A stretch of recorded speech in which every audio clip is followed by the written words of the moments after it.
A person is considered to be insane when, and the two elements, just like the state has the burden of proof with respect to the elements, I'm going to talk about that when I talk about reasonable doubt.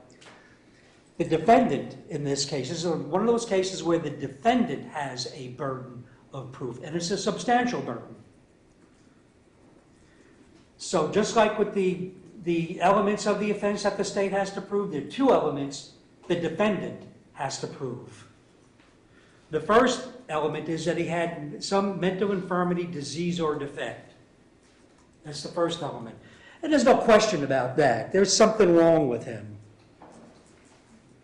There's no question about that. But it's the second element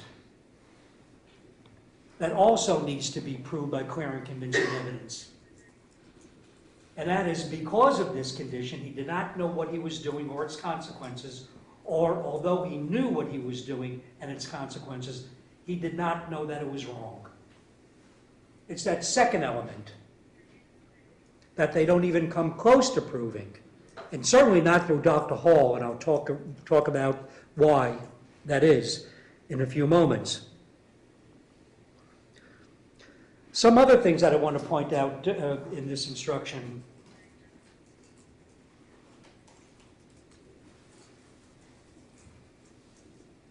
All persons are presumed to be sane. Right now, you are, by law, presumed to consider Mr. Kraft to be sane. When this trial started, as we go through this trial, right now, he is presumed to be sane. The defense has to prove him to be insane. And if they don't, and they didn't, and I'm going to talk about that, then he's sane. We start out with him being sane. The burden of proof is on the defendant to prove insanity by clear and convincing evidence. And clear and convincing evidence is a substantial burden.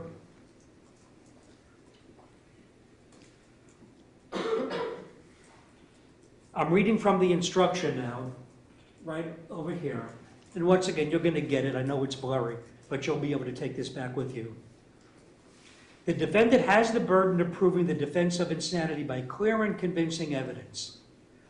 Clear and convincing evidence is evidence that is precise, explicit, lacking in confusion, and of such weight that it produces a firm belief without hesitation about the matter in issue. And the matter in issue with respect to insanity is insanity.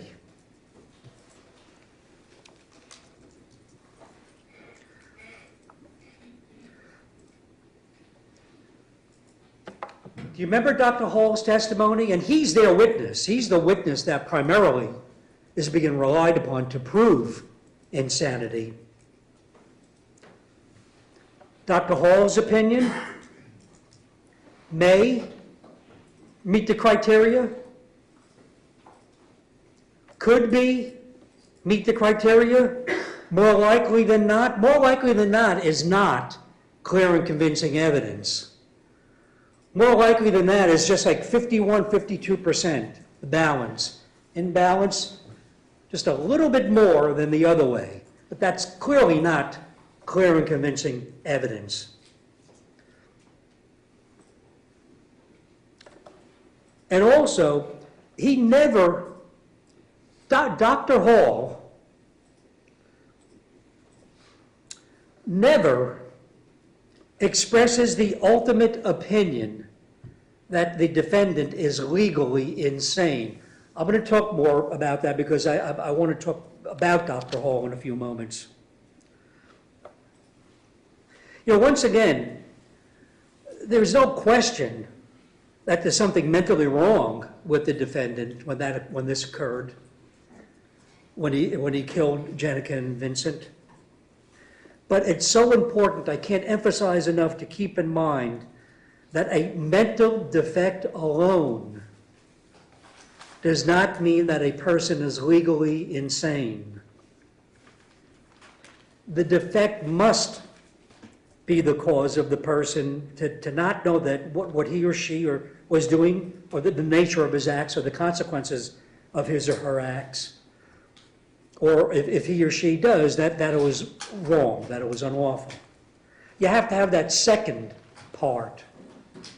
So the mental defect, disease, that alone doesn't do it. And in some sense, Dr. Hall, he completely acknowledged that, because we talked about people in their Baker Act. The person could be Baker Acted 20, 50, 100 times. And that doesn't mean they're legally insane, because the criteria is much different. Baker Act versus legal insanity. And we know someone who has been Baker Acted numerous times, there's something mentally wrong with them. But they're not insane. So please see that. And please understand that legal insanity is just that. It is a legal definition. It's not a medical definition. It is a legal definition that's right there, over there, the elements 1 and 2.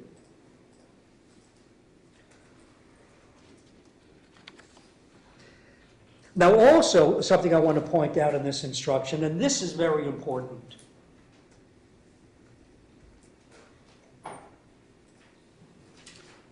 And I really want to emphasize this. This paragraph right there.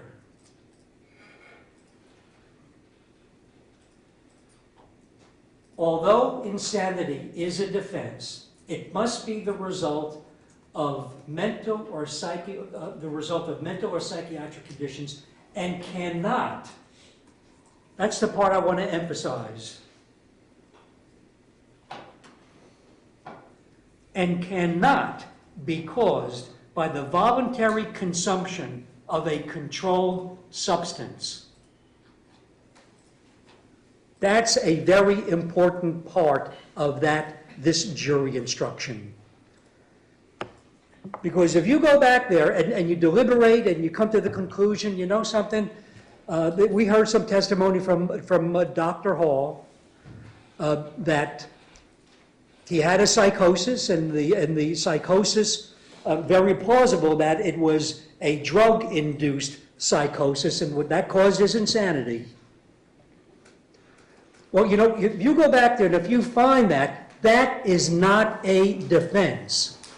The voluntary consumption of a controlled substance that causes a psychotic episode or a psychosis, and the person is insane,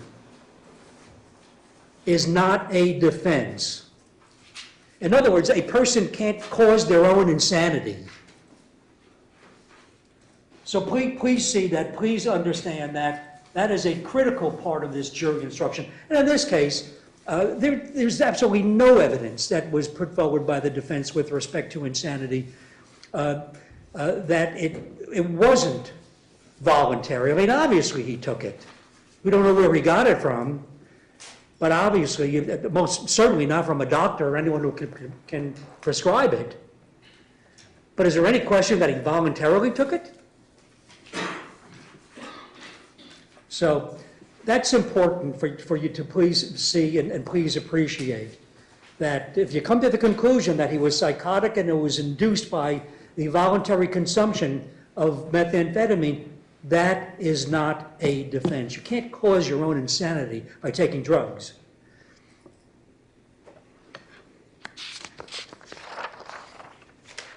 Now, even though it's the defendant's burden to prove that he was insane, I wanted to discuss the evidence in this case that affirmatively shows that the defendant was sane when these crimes occurred. And much of it overlaps with the evidence of impairment. And once again, please see that impairment and sanity are not inconsistent. You can have both at the same time, be impaired and sane. But let me go over some of the things, and as I said, much of this overlaps with the evidence of impairment. Let me go over some of the evidence that affirmatively shows that the defendant was sane at the time of these crimes. His refusal to do the roadside sobriety exercises. Now, he ultimately did do it, and as I mentioned, he did them poorly, but just the mere fact of saying, I don't want to do them, shows a sane mind, is evidence of a sane mind and a consciousness of guilt. And once again, it's just not that, but as I said a few times, and I want to emphasize, you consider each of the segments of evidence in conjunction with all of the other evidence in the case. So it's not this little tidbit, that little tidbit, it's everything put together. His refusal to do, or saying that he refused to do the roadside sobriety tests. But once again, the very fact of the refusal shows a consciousness of guilt, that he was concerned with the results of the tests, how he would do on the tests, and that shows that he knew he did something wrong, and what he did, and he knew that it was wrong. And that's the exact opposite of insanity. And additionally, and this is only with respect to the question of insanity, and I want to emphasize that, he refused a blood draw. If you remember, his blood was drawn 11 hours later, pursuant to a search warrant. So he refused a blood draw, and as I said, only with respect to the question of insanity. Now, his refusal to give a consensual blood draw is a consciousness of guilt. It shows he was concerned with giving the blood. He was concerned with the blood being tested and what the results would be. And that shows that he knew what he did and what he did was wrong. And that's the exact opposite of insanity. And additionally, his conversations and his exchanges with the police officers, which is all on body cam, he always comes up with some excuse, some reason for doing or not doing something. That shows a calculated and deliberate mindset, which once again is the exact opposite of insanity.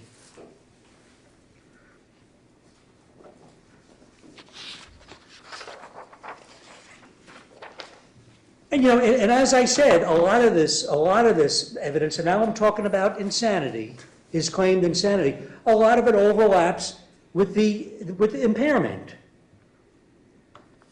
The internal inconsistencies and the lies that he made statements to the police, in the statements that he made to the police.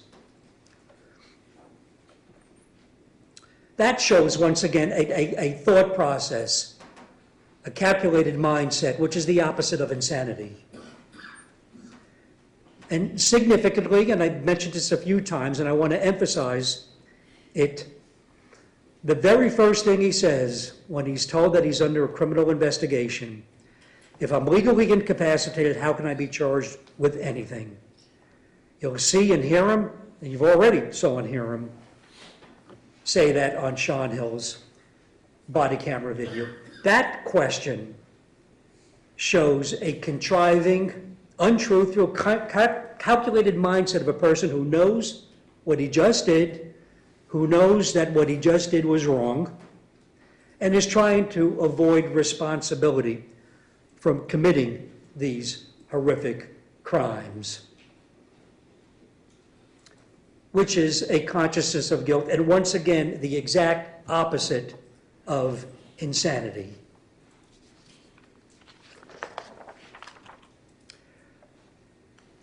A couple other observations I want to make, and this is some questions that I asked Dr. Hall. His refusal, just the mere fact of him saying, I refuse to do it, once again, he did it later on and didn't do very well.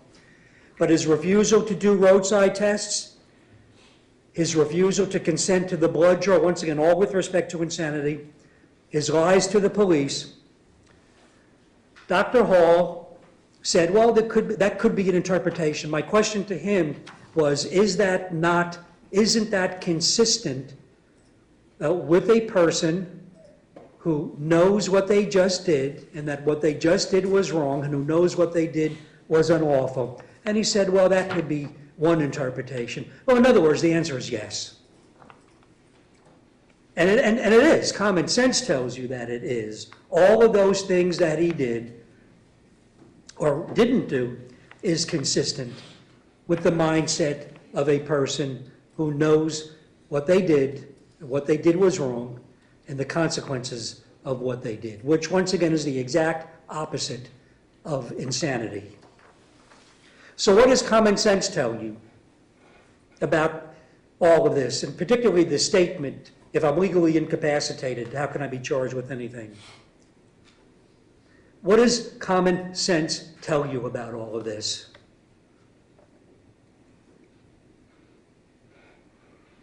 If a person is truly insane and doesn't know what he or she is doing or its consequences, why would that person make such a statement? Well, the answer is, it's obvious. He's trying to misuse, abuse the insanity defense as an excuse to get out of these horrific crimes. And that's the obvious answer, because why else would he have said that?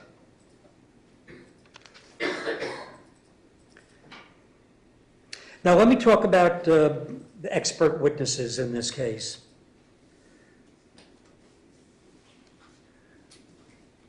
And I talked about Dr. Goldberger, and I'll make some references to Dr. Goldberger in a moment or two, but I primarily want to focus on Daniel Buffington and Ryan Hall. Now, first of all, Judge Rudisil is going to instruct you that you can reject and give no weight to an expert's testimony. Not in those words, but that's what the jury instruction is going to tell you. Now, their testimony is in evidence, so you heard it. So as a juror, of course, it's your obligation, it's your responsibility, your duty to consider it, to evaluate it. When you go back and deliberate it, discuss it with your fellow jurors. And I'm referring both to Dr. Hall and Dr. Buffington. You heard it? So it's in evidence, of course. You should consider it, you can evaluate it.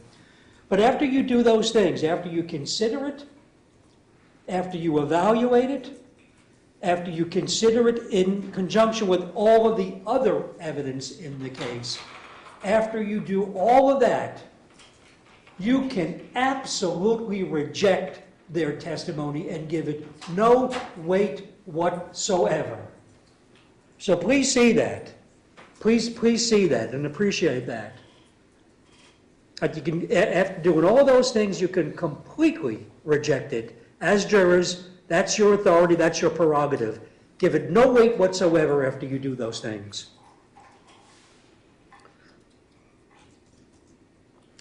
So let me talk about Daniel Buffington. What are the factors in this case that allows you to reject Daniel Buffington's testimony?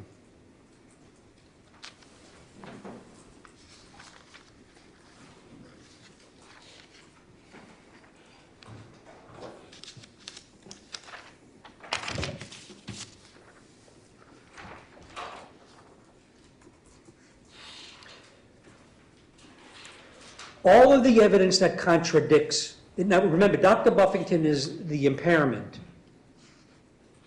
witness who testified. So I'm talking only with respect to impairment now. Judge Rudisil is going to give you an instruction that will tell you that one of the factors that you can consider when you evaluate a witness's testimony is, does the witness's testimony agree with the other witness's testimony or the evidence?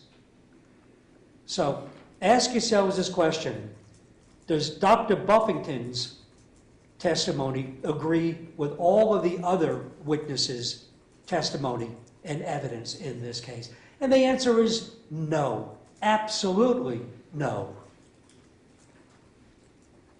Every single law enforcement officer, all 6 of them, and now you can add 7, although he's not a law enforcement officer, the doctor on Ashley Ellis' body camera video, every single one of them testified that it was their opinion, their belief, that Mr. Kraft, the defendant, was impaired under the influence of some substance. All different and in contradiction to Dr. Buffington's testimony. That's a factor you can consider. Judge Russo is going to instruct you to consider it as a factor in evaluating a witness's credibility, which includes Dr. Buffington.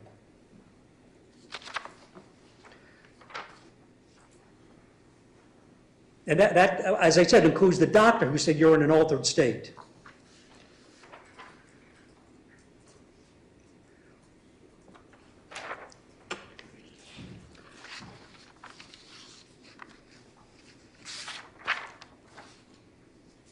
All of that body camera testimony, I'm not going to go through, body camera video, I'm not going to go through each video again, but all those body camera videos that shows he can't stay awake, he's nodding off, he's constantly lapsing into unconsciousness.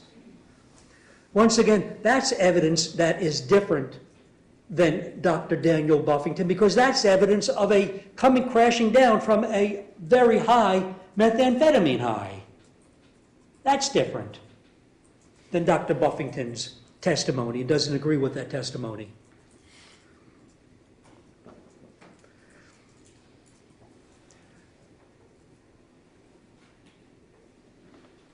And all the other evidence, I'm not going to go through it again, but all the other evidence that I discussed and talked about when I was talking about the evidence supporting impairment. As a matter of fact, Dr. Buffington is actually the only witness in this case that has expressed an opinion, at least the only witness I can think from the evidence that has expressed an opinion that the defendant was not impaired. Everything else in this case, all the other evidence, the witnesses, his interaction with the police, his nodding off, everything contradicts Dr. Buffington's testimony. And that's something Judge Russo was going to instruct you on when considering a witness's testimony, including Dr. Buffington. Now let me talk about the half-life.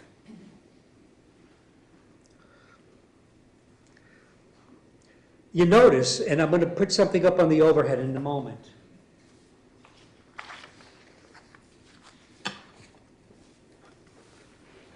You notice that in his chart, when Ms.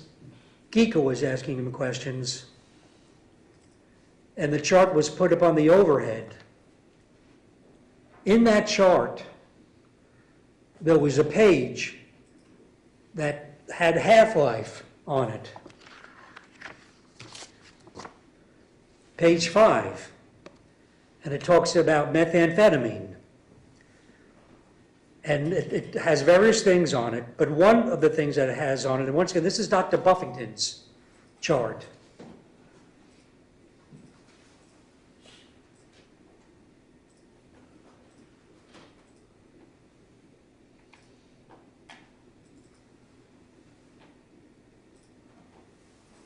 Half-life, 4 to 5 hours. 4 to 5 hours. That's Dr. Buffington's chart.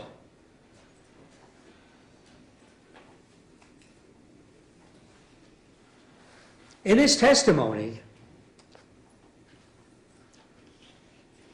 when he talked about half-life, he conveniently changes that. I forgot exactly what it was, but it was more than 4 to 5 hours. I think it was like 6 to 10 hours. He may have said something about 12 hours. But it was higher than the 4 to 5 hours. Now remember, Dr. Buffington's testimony, and there's a reason why I'm talking about half-life. Dr. Buffington's testimony was primarily based upon, once again, the completely irrelevant therapeutic range of methamphetamine, but Dr. Buffington considered it to be important. And his testimony was primarily based upon that. If you're within that range, and the range was 20 to 200, if you're within that range, that's the therapeutic range, you're not impaired. If you're outside that range, then there's problems. There's impairment issues. Well, Dr. Buffington talked about half-life in his testimony. Once again, he increased it. Dr. Goldberger said that you can go backwards. It may not be precise, but you can go backwards and use half-life. And he did it, saying that the 62 nanograms that was in the defendant's blood 11 hours later was higher than 62 at the time of the crash. Well, what I want to do is I want to put up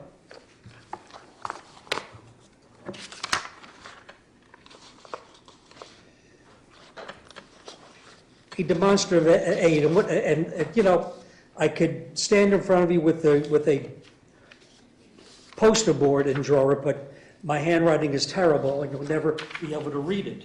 So this is what I want to put up on there.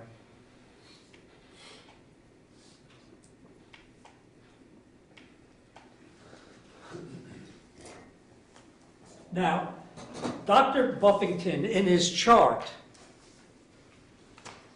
once again, this chart right here where it says half-life, 4 to 5 hours. So let's just say 4.5, 4.5 hours, okay?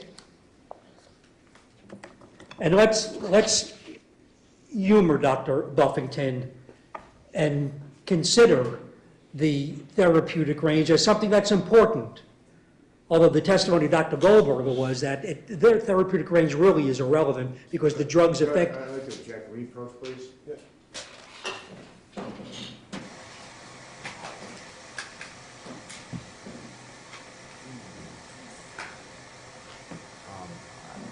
going to object to this chart. Most of this is not what Dr. Buffington, the facts that I have on this. He said there's two different types of half-life. A T half-life, which is a regular half-life. And T half-life being 4 to 5 hours, and a regular half-life being 6 to 12 hours. This is math that they would come up with that wasn't testified to either by Dr. Goldberger or Dr. Buffington. It was testified by both of them. Both of them said half-life. The chart shows half-life. He can explain how he wants and when he does the argument. But Dr. Goldberger and Dr. Buffington talk about half-life. And then it says only half-life, but it was not half-life. So it's perfectly permissible language. It's perfectly permissible language. They can work with otherwise when they... What I'm saying is that the half-life that Dr. Buffington was referring to were two different types of half-life. T half-life versus regular half-life, which I'll bring up. That being said, he says math that neither expert testified to. He's extrapolating on his own, but they think it's information. These are facts, not math. I'm making reasonable inferences. Just reasonably making the argument for that person making it. Or draw it. I agree with you. For the record, overruled. Yes.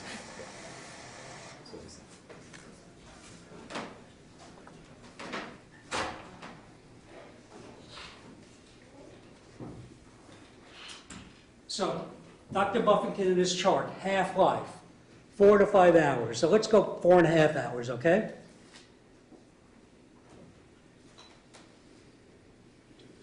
It's a midnight blood draw. It's 11 hours after the crashes, 62 nanograms in the defendant's blood, okay? So you minus that. We're going now back towards 1 p.m. You minus that by 4.5 hours, so we're at 7:30 p.m., 6.5 hours after the crash. it's 124 nanograms. Because remember, half-life is it decreases by 4 to 5 hours, according to Dr. Buffington's chart. It decreases as you go away or from the crash time. So if you work backwards, you're getting closer to the crash time. It increases or decreases by half as you go away. So if you back it towards the crash time, you multiply it by 2. So 4.5 hours at 7:30, 6.5 hours after the crash, 124 nanograms. Then you minus that 4.5 hours, which is 3 p.m., 2 hours after the crash. Once again, now you double, you multiply the 124, 246 nanograms.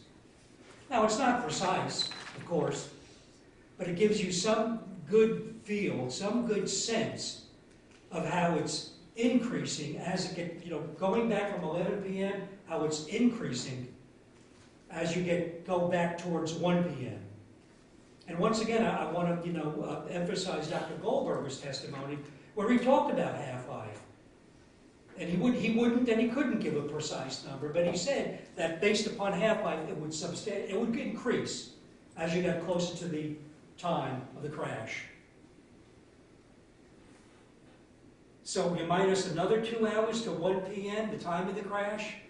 The defendant was above 250 nanograms, using that 4 to 5 hour half-life, which is 25% above the 200 top-end threshold of Dr. Buffington's therapeutic range. So even going by Dr. Buffington's testimony and his reliance upon the therapeutic range, Mr. Kraft would be impaired at the time of the crash at 1 p.m.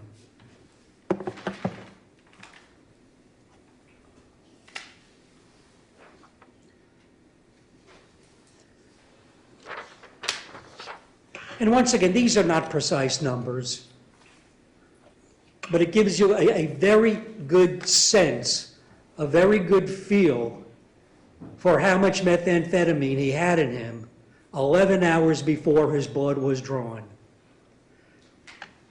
And once again, I want to emphasize this half-life says half-life, and this is Dr. Buffington's chart, half-life. And Dr. Goldberger talked about it, half-life.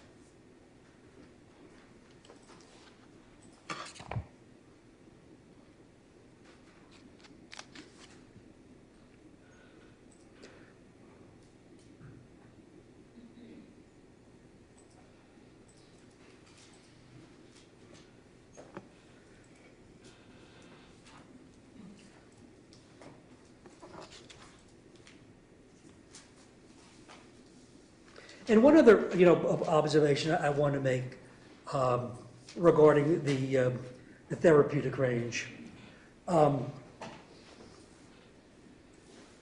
62 nanograms, 11 hours later, according to Dr. Buffington, is within the therapeutic range. And let's just say it is.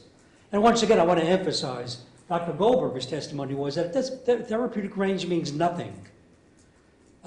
When you're considering whether someone is impaired, because the drugs have different effects on all different people. But let's just talk about Dr. Buffington. 200 to 200, 20 to 200 is the therapeutic range, and he was at 62 at the time. 11 hours later, in the back of that ambulance when they drew his blood. Well, how did he look to you? Now, according to Dr. Buffington, if it was 62 nanograms, he wouldn't be impaired. Well, how did he look to you with 62 nanograms in his blood? He was unconscious. He obviously was impaired. So even going by Dr. Buffington's, within the range of 200, 20 to 200, and the 62, excuse me, the 62 falls within that range. He was out like a light. He was unconscious. He was nodding off. Now, obviously, that was the result of him crashing from the methamphetamine high. But the point is, just simply because you're within the therapeutic range doesn't mean that you're unimpaired, or it doesn't mean that you're not impaired.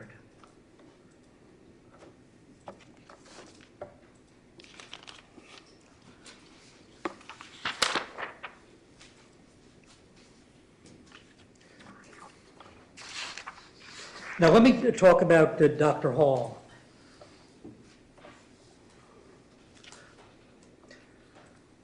Once again, keeping in mind that it's the defendant's burden to prove insanity by clear and convincing evidence. And remember what clear and convincing evidence is.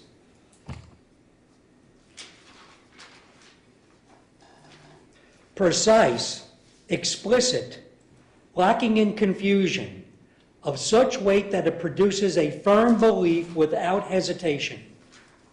Please keep those words in mind. And then think of what Dr. Hall's testimony was.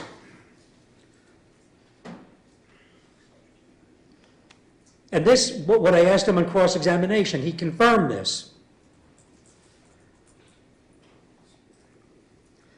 That it may, that's the word, may, that I asked Dr. Hall about, and he acknowledged it, that his ultimate opinion was that his mental condition may satisfy the elements of insanity.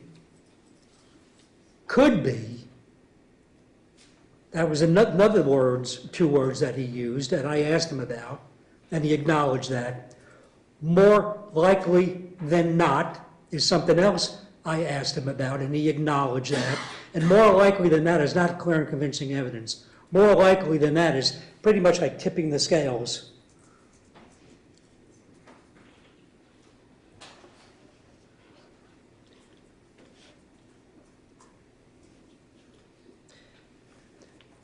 Is may precise, explicit, lacking in confusion, of such weight that it produces a firm without hesitation, a firm belief without hesitation? Is may that? Could be.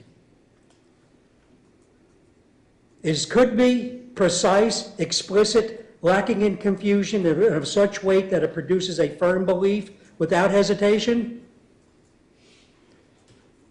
The answer is no and no. More likely than not? More likely than not. And once again, that's just balancing it. Is more likely than not precise, explicit, lacking in confusion, of such weight that it produces a firm belief without hesitation? Of course not. And one other observation, one other point that I want to make about Dr. Hall's testimony. He never expressed the opinion. He never said that it is my opinion that Mr. Kraft is insane, legally insane. He never said that. What he said was, that's going to be up to the finder of fact. Well, you know something? He's right about that. That's up to the finder of fact. But namely the jury, but the jury makes decisions based upon the evidence. Yes, he's right. It's up to the jury. But the jury has to be given evidence to make those decisions. With respect to insanity, and I say this respectfully, you don't make that decision on your own. You make it based upon the evidence. And in this case, it was mostly Dr. Hall. And he never expressed the opinion that Mr. Kraft, the defendant, is legally insane. That's why you should reject, after evaluating, considering, discussing it with your fellow jurors, That's why you should reject Dr. Hall's testimony. Excuse me, testimony.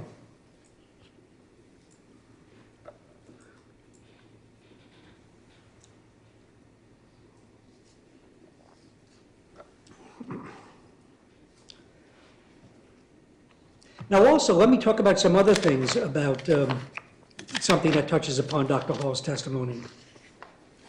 Because these are some of the things that I asked him.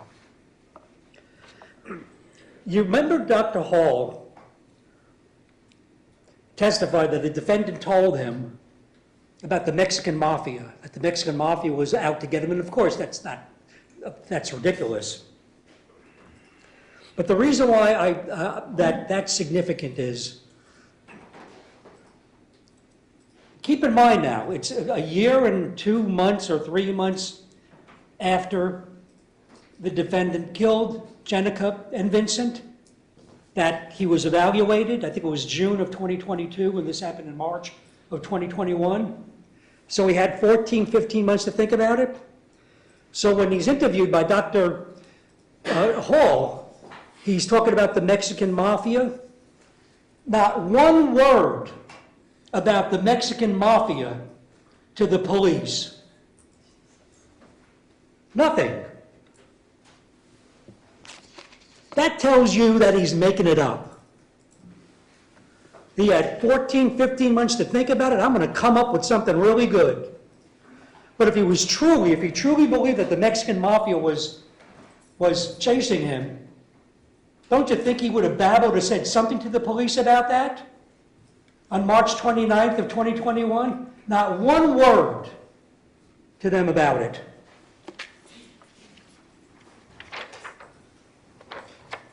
You remember also he told Dr. Hall that he was concerned that the police were going to have the paramedics who were treating him cut out his organs because he was an organ donor? That's what he told Dr. Hall. 14, 15 months, a lot of time to think about things. Or did he say anything about that to the police? If he truly believed that, don't you think he would be babbling? Please, don't have them do it. Don't have the paramedics cut out my organs. But yet not one word about that to the police on March 29th of 2021. That tells you he had a lot of time to think about it, and I'm going to come up with something really good when I talk with the psychiatrist.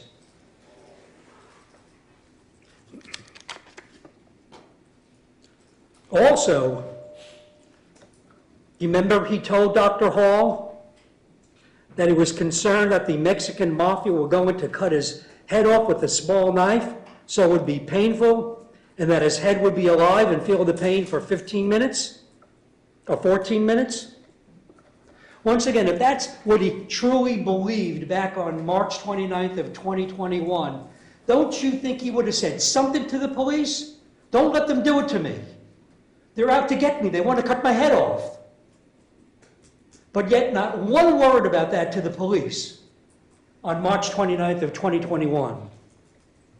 He had a lot of time to think about it for 14, 15 months to come up with something really good to Dr. Hall, a psychiatrist, who we knew was evaluating him for insanity.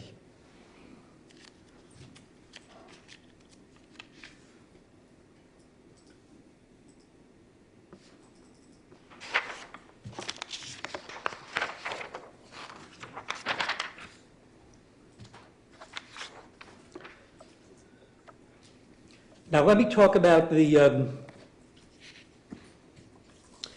reasonable doubt standard. The reasonable doubt is the burden of proof that's upon the state to prove the elements of the offense. The elements of the offense is different than the elements of insanity. Legal insanity, the defense has that burden. So, in any trial, including this trial, the state has the burden to prove beyond a reasonable doubt that the crime occurred. So I want to talk about a reasonable doubt. And the first thing I want to emphasize, and this is going to be in the jury instructions, the standard is beyond a reasonable doubt, not beyond all doubt to a certainty. It's beyond a reasonable doubt, not all doubt to a certainty. And also, something very important, the reasonable doubt standard only applies to the elements of the offense. The 1, the 2, the 3, the 4 that we talked about and put up on the overhead before. The reasonable doubt standard only applies to the elements of the offense. And the reason why I tell you that is there may be some things that you have doubts about. There may be some things you have reasonable doubts about. How fast was the car going, the defendant's car going, when he struck and killed Jenica and then Vincent and then Jenica?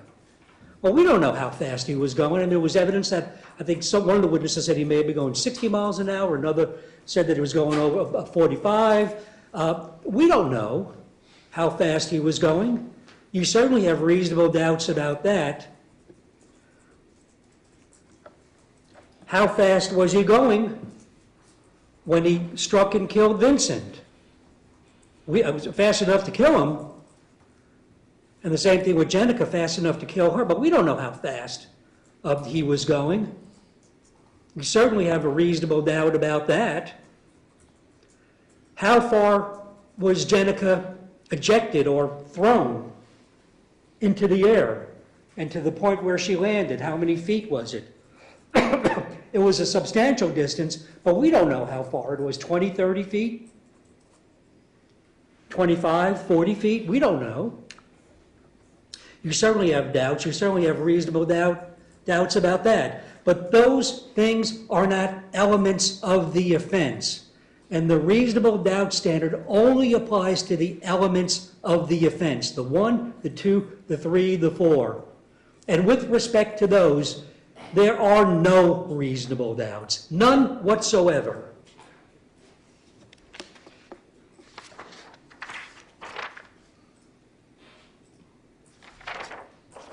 Now let me talk about, and then I'm almost finished, I'll sit down in a moment.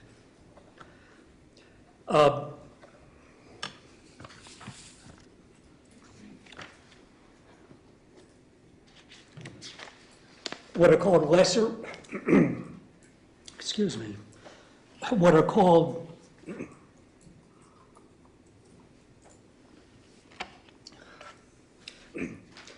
lesser included offenses.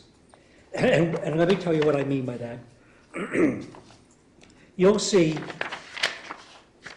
both the jury instruction that deals with that, and I'm going to talk about it, and also on the verdict forms. And what a lesser included offense is this? It's a with respect to the main charge, a lesser included offense is a less serious crime that is, by definition, included within the main charge. So if you commit the main charge, by definition, you're also committing the lesser offense. And let me give you an example. For instance, and this will be in the verdict form, in the DUI manslaughter instruction, well, the lesser included offense for DUI manslaughter is just driving under the influence, just a regular DUI. And the reason being is if you commit DUI manslaughter, then by definition you're also committing just regular DUI. Now, in order for you to find that the defendant just committed a DUI, you would have to find that he didn't kill Jenica and Vincent, which of course, that's impossible to do. But that's an example of the lesser included offense. It's a less serious offense that by definition is included with the main charge, within the main charge. So DUI manslaughter, by necessity, by definition, you're also committing a DUI. And another example would be the vehicular homicide. The lesser included offense for vehicular homicide is reckless driving. If you commit a reckless driving, if you commit a vehicular homicide, then by definition, you're committing reckless driving, because vehicular homicide is reckless driving that causes someone's death. So that's a lesser included offense. Now, once again, in order to find the defendant guilty of reckless driving, you're going to have to find that he didn't kill Jenica and Vincent. But the reason why I talk about all of this is, the lesser included offense is by definition included within the main charge. Well, you go back there, you deliberate, and you say, well, the evidence is clear that he committed the main charges in this case. He was impaired and he's not insane. But the prosecutor just a few moments ago told us, well, if you commit the main offense, then by definition, you commit the lesser offense, so we can pick and choose. Well, Judge Rudison was going to instruct you that you should find the defendant guilty of the highest offense proved beyond a reasonable doubt.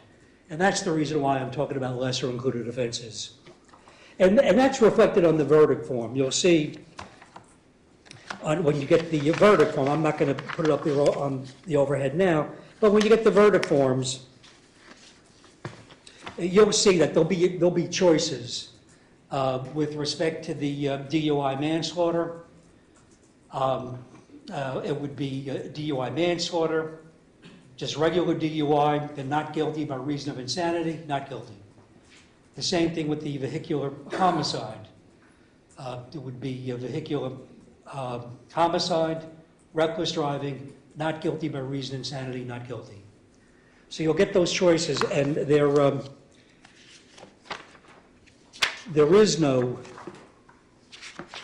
lesser included offense for the offense of leaving the scene of the crash resulting in a death. The choices that you'll get for that is guilty as charged, not guilty by reason of insanity, or just not guilty.